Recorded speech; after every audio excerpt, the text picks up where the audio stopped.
可以回头，为什么要一意孤行，把你我置于如此境地？我有的选择吗？我怎么选择？谁在乎？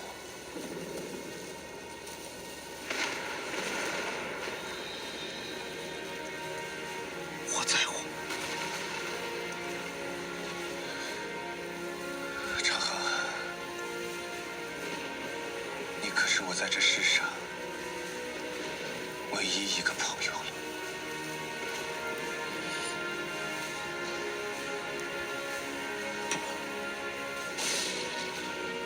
荣浩，从今天开始，你我不再是朋友。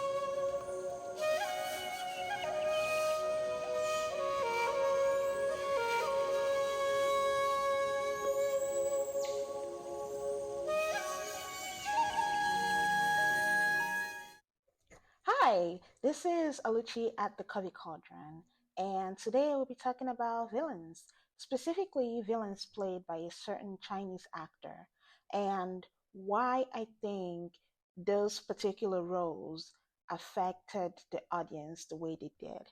But the actor we'll be talking about today is, make sure I'm pronouncing his name right, is none other than Zhou Zhu, aka Zhu Haichao. So, just a little bit of Wikipedia fact. He was born in April 17, 1983. He was born Zhu Yao, and he graduated from Shanghai Theater Academy. His Chinese zodiac is water pig, and according to the generalized Western, zodiac system, he is an Aries. So that's a little bit of background information since I wanted to give a little biography about the actor. Now let's dive into the villains he plays. And I will start with some disclaimers. And I know that my audience is smart and wonderful, but I am still responsible to give these disclaimers. First of all, I would like to state that this is not an indictment against this actor. I don't know him in real life. I have nothing against him. I don't know him personally. I've never met him before. So we are analyzing a particular style of villain, and it happens to be the link between these different characters because he's the actor that plays them. And I would also like to give props to him because if it was a different actor playing these characters, I don't know how it would come across um, in the screen, from the screen to the audience. So I like to give props to him for doing a good job. And I will also like to give credit to the directors and the screenwriters and the production team because they had a hand in bringing all these shows to life. And lastly, I know that this actor has a long, massive body of work, but I have only seen him in Marvelous Women, A Dream of Splendor, Love Between Fairy and Devil, Legend of Shen Li, Legend of Zhouhua. And this particular style of villain we'll be discussing today will be heavily based on his roles in Love Between Fairy and Devil and A Dream of Splendor. We will call this villain the obsessive, the obsessed, the obsessive, the obsessed. Anyways, the running theme for this villain is obsession. I watch a lot of dramas with the comments on, so I always see people argue and say things like, he plays a lot of weird villains. Like, why would he do that? And the villains he plays are always, they're not villains that you want gone, gone, gone, or the ones you want, you hate totally. They're they're villains that you don't want them to win, but you also want something good to happen for them, just not for them to kill everybody, but you don't want him to win in that way, but you want something good to happen for them so that they can go back to being normal people. But yeah, you pity him, but why is that? So I always see comments where people are like, yeah, he's so weird. Why would he play like he always plays very weird villains? Why? So it got me thinking, like, what was the reason? What is it that makes the audience have these reactions to him? And like, what was the reason? Why? So I put down some things on the note card, and I'm gonna tell you why I think this is happening with him. Now, let's get into it. Number one, his motivations are not always grand. Like, this might happen, but he's not that villain that, oh, everybody in his clan was killed and now he's out to seek revenge. No, he can seek revenge because someone poured sand in his cereal in high school. Like, and he will grow up and seek revenge on that person. He will seek revenge because, you know, he will rise up in station in life just to spite an ex lover. Um, he will seek revenge over the death of a lover, over he will sacrifice everybody just to get her back. Like, he is that villain. He is that guy. So I think this is number one reason, because his motivations are not always, it's not like he has this big cause that, benefits everybody. No, it's very selfish. It's very deep from within him, like the things that make him seek revenge. So I think this is reason number one. Reason number two, pardon me, I'm going to be reading from my note cards here. So, reason number two, most of his methods are not overt, they are covert. And do you know who else? Well, my reason number one, and now this reason number two, do you know who else gets written that way in C drama land? Female villains.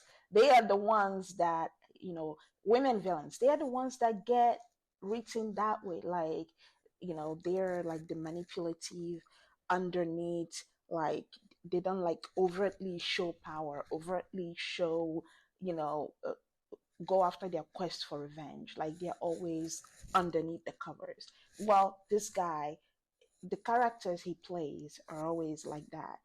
Not all the time, but most of the time they're like that. They mix up covert and overt ways to get to whatever they want to get to.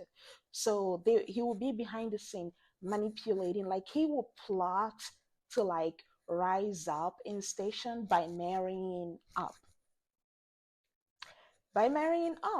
He will do that. He will, find a mark, seduce her, find ways to like. That was what he did in A Dream of Splendor when he was chasing after that the man that had all the ties and the government and um all the big wigs. When he was chasing after his daughter, that was what he did, and he basically found her weak point, found her um her insecurities, and like used it to try to like sneak his way into her family and marry her, and also rise up in station in life. And another part of that was also because he was trying to revive his family's name. But he was a spited lover um in A Dream of Splendor. He was that guy. But anyways, this villain, it, with his covert methods. Like he's the one that will plot his way into marrying up. He's the one that will, if he doesn't like you, if you're just like a pawn in his plans, like, and he ended up marrying you. This is the guy that will sell your Mary Kay and your Fenty, and then, like gaslight you, and he will tell you, oh yeah, you saw it while you were sleepwalking. Like this is that guy. Like he will he will use, he will find a way to like sneak himself into a certain caliber of people, and then he will like start using them to like get to his end goal. Like slowly he's like taking off the things he has on his checklist, and he's using those people to like take off all those things. Like he will willingly become a pimp's bottom bitch, like an old man's bottom bitch. Like also in A Dream of Splendor, God, that scene where he ate the sand, he gagged the girls in that scene. Like Jesus Christ, like he became this. He like tried to like ingratiate himself with this old man that was really powerful in government, and he like hit sand, like he like because he was trying to show how loyal he could be. Like that was the scene that gagged me. I was like, okay, anybody that will go through this to like get to me. But just off of the 2 points that I mentioned, like I think just off of these 2 points, I think why it strikes the audience so much is because these are the things that we don't like to acknowledge in society. Like we, even though it happens all the time, we don't expect these things from men. We always look at it from, oh God, this woman, she's manipulative, she's gonna try and get into. We don't really expect. We expect men to show, overt anger. We don't expect them to show covert anger. We don't expect them to like ingratiate themselves with someone that's really powerful, even though this happens all the time. But we don't expect them to ingratiate with themselves with someone that's really powerful and then use that person to like do all the things they have on their checklist. We don't expect them to like marry up, like climb their way up through marriage, but they do that. So I think that's a lot of the reasons, just from these 2 points. That's like a lot of the reasons why whatever he does, like just strikes people because it's real, it's normal, it happens every day in our society, but we choose not to acknowledge it. And just off of these 2 points, they write a lot of the women villains in C dramas, not all, but a lot of them are written this way. They're written to be like covert, manipulative. We'll do everything just because of like some petty revenge they had, like some petty drama they had in high school or when they were little against somebody, like they will seek revenge over that. Where when men have done worse because of little things like that. But in Dramaland, they make men's revenge so grand. Oh, they're seeking revenge because everybody they knew was murdered in this fire and it was done by this person, and now they have to go out and save the day. And it kind of it gives them like a redeeming quality in that way. But no, it happens every day because of it can happen because of very minute or things you and I might consider minute, but it might be like really big to that person. But just for these 2 points, I just wanted to reiterate that he's written like a stereotypically female woman villain. Okay, reason number three. Um, he is loyal. He is obsessive. He is also very fixated on the past. He is he can't, and he got me thinking about this, like really, what is the point? Where is the line between obsession and devotion? um and I think obsession is just devotion's younger, hungry brother. Like he really needs to, the villains he plays really needs to ask themselves that question, like what is the difference between obsession and devotion? But this his roles, they blur the line, and I partly blame C Drama Land for this because they always trying to give this boy unrequited love. Like let him live, let him love and be loved for once. Like please let him live. But anyways, even with his unrequited love, like if he chooses you as the subject of his affections, that's it. Like you'll be forever obsessed and devoted to you.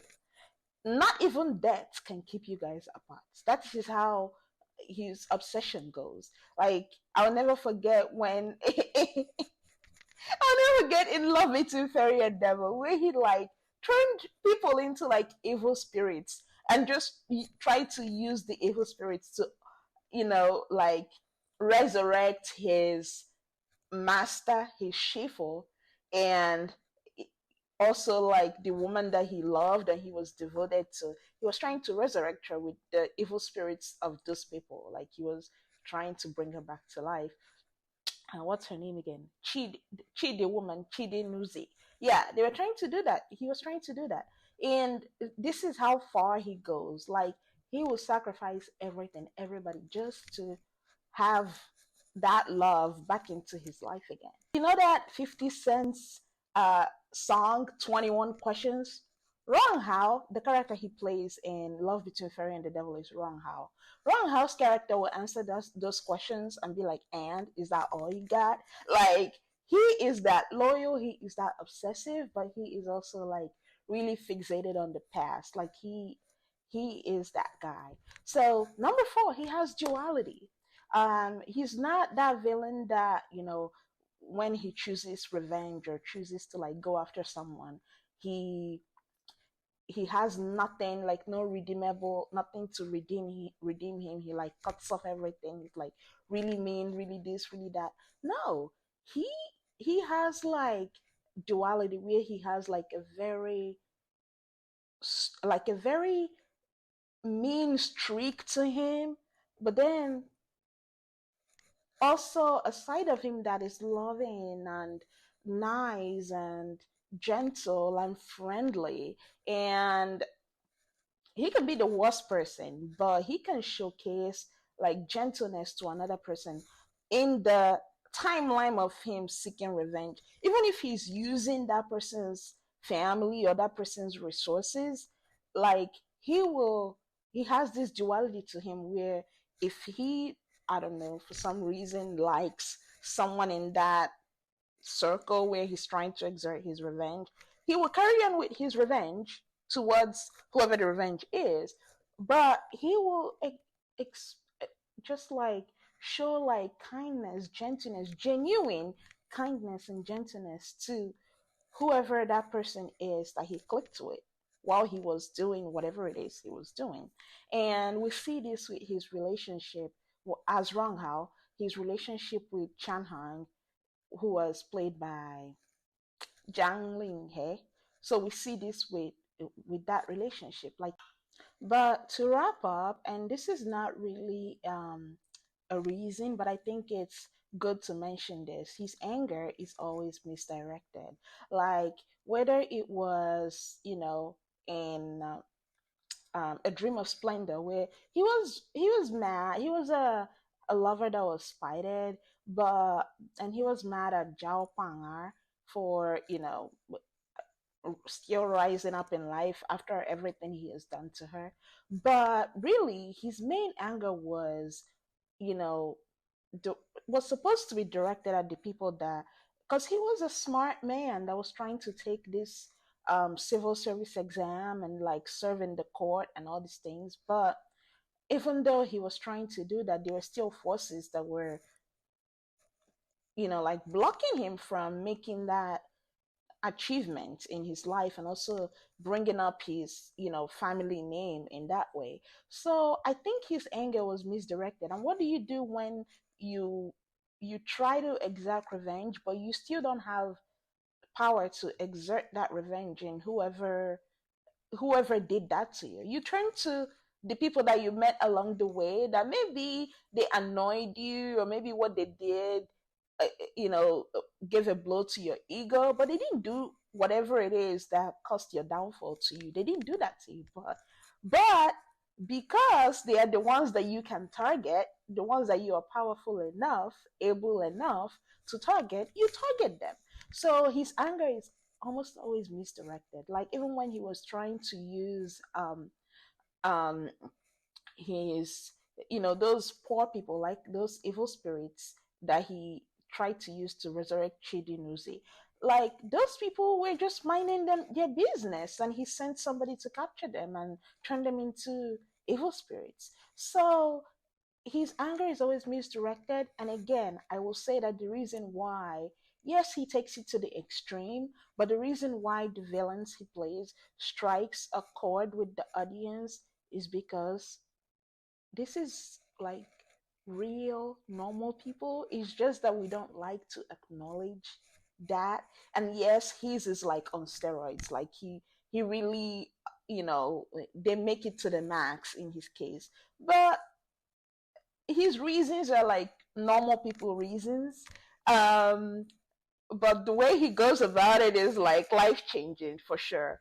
So this wraps up our video on Joe Shu and why I think his villains strike a chord. Oh, and lastly, on a funny note, I think he tends to like act up whenever he has the 200 density bust down Brazilian wig. I mean, look at his character in Marvelous Women. He was also the villain there, but he was more like a subdued villain.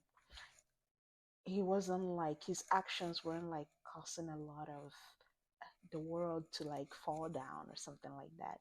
He wasn't he wasn't as bold as he was in these other two shows that we discussed. So I think the hair has to do something with it. Like, what do you guys think? Comment down below. Comment in our social media. Give us a like. Subscribe to us. Let us know what you think. I really want to know what you think about Joe Shu, aka Shu Hai Chao, and the villains he plays. I really want to know. And after this, we'll be talking about another villain because we're on our villain series. We'll be talking about in our next video. We'll be talking about another villain, but this time around he will be from K Drama Land. So stay tuned. Bye.